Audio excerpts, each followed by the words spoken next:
ashamed. This is a therapy session for all of us. Okay, we got to get it out there. Needless to say, this is something that was there was a lot of thought that was put in by DC and a lot of time and energy put into this. And actually, quite honestly, I love the fact that this is the one convention we'll be doing just prior to the launch of the books, because realistically, this is the place where these series get birthed. This is where it feels most personal and the biggest connection to it. And needless to say, I wanted to come out here just to tell everybody directly about how much faith and how much belief we have in this property itself. We went to a lot of trouble to assemble the town. We went to a lot of trouble to make sure the right people were there, and we would not have gone ahead if we didn't think we were going to be putting out quality work that we would be proud to be putting with the name Watchman attached to it. So we have a lot of good creators on it, and we'll go through the slides quick as we do it. First one up is the first series up is Minutemen. It's going to be written and drawn by Darwin Cook. There's a lot of people who are Darwin Cook fans out there, and honestly, I can say this for every one of the creators involved in this, that they're doing some of the best work of their careers, and they know how important this project is. They know the level of scrutiny that it's going to get, and because of that, they're really putting a level of effort and time into this going ahead. Also, next one up after that, written by J. Michael Straczynski, and drawn by the father and son team of Joe and Andy Kubert, is Night Owl.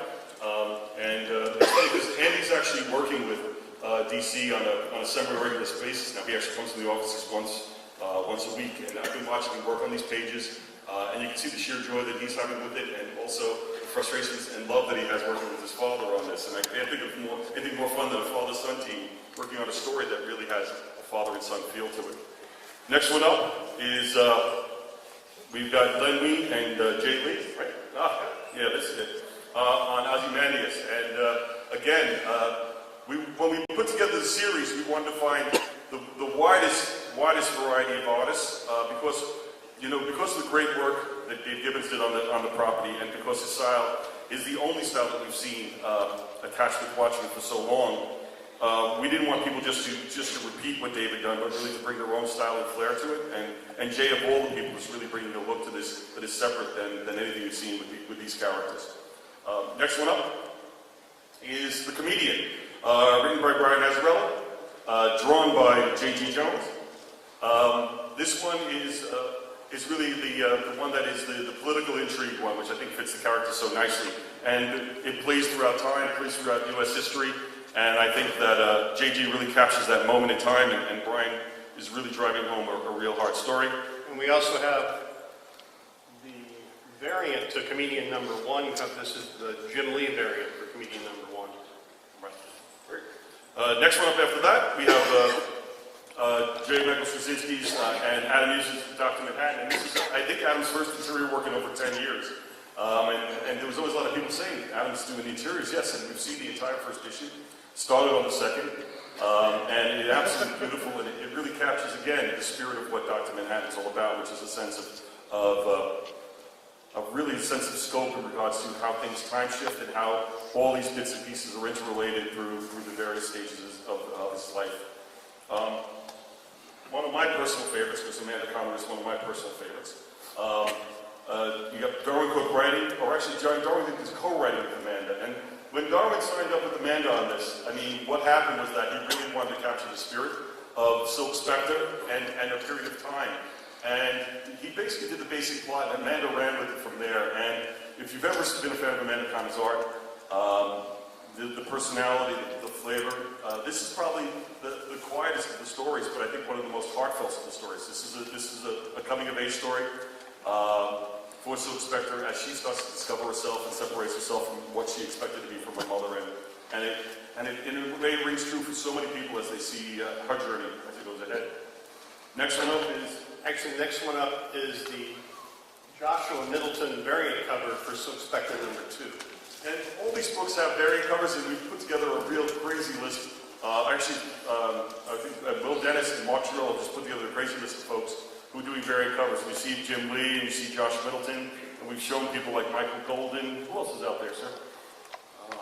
Eduardo Riso did the Comedian number 1, and there's just like what the plan is that everyone will have a different artist. Like no artist will repeat, so we've got 35 different artists. Yeah, and I think also I just saw that they just signed on board Jim Steranko to do one of the covers as well. Yeah, Steranko's doing the first Rorschach cover. The first Rorschach, that's it. Yeah, so, it's incredible.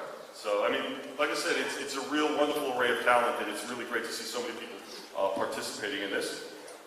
Next up. There you go. Speaking of Rorschach. This is probably, we were saying this is probably the most violent of all the series out there. Brian describes it as a grindhouse, and Lee's art delivers that home over and over again. For me personally, it was interesting to see because the very first issue captures a real look and feel of Times Square of the 70s in New York, and as a person who wandered around the streets at that time, it's as pretty as I remembered it to be, which is pretty intense. But folks have been excited and just loving the pages, and just how Lee works the imagery throughout the books is what's really spectacular about it. And last but certainly not least, running in all the series, Len Wein and John Higgins have created the Crimson Corsair. And this is going to be a running storyline, and as Len put it, he had the incredible pleasure of trying to come up with 34 cliffhangers, because pages run in every issue of every one of these books. And it's a continuing story that runs the way through. It captures the style and tone and the shifts in nature of the stories that are taking place in the lead features, and hopefully captures that same feel that the Black Freighter did in conjunction with the original Watchman material. And then, as we like to do, we give some quick little looks at some pages, just so you can see some interior rock. And I'm going to be looking at it with you. There's Minuteman by Darwin, a little more Darwin, a little J.G. Jones, more J.G. Jones. No, that's Adam. Oh, that's Adam. Oh, that's Adam, sorry. There you go. There's the Huberts. There's the Manhattan.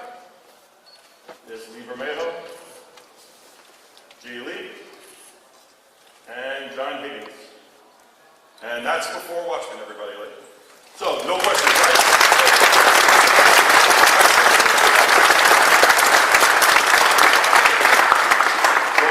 The schedule we're on for this is an interesting one. It's similar to what we did a little bit with Seven Soldiers of Victory when Grant Morrison was doing that, is that we have 7 interconnecting series, but each one's able to stand alone.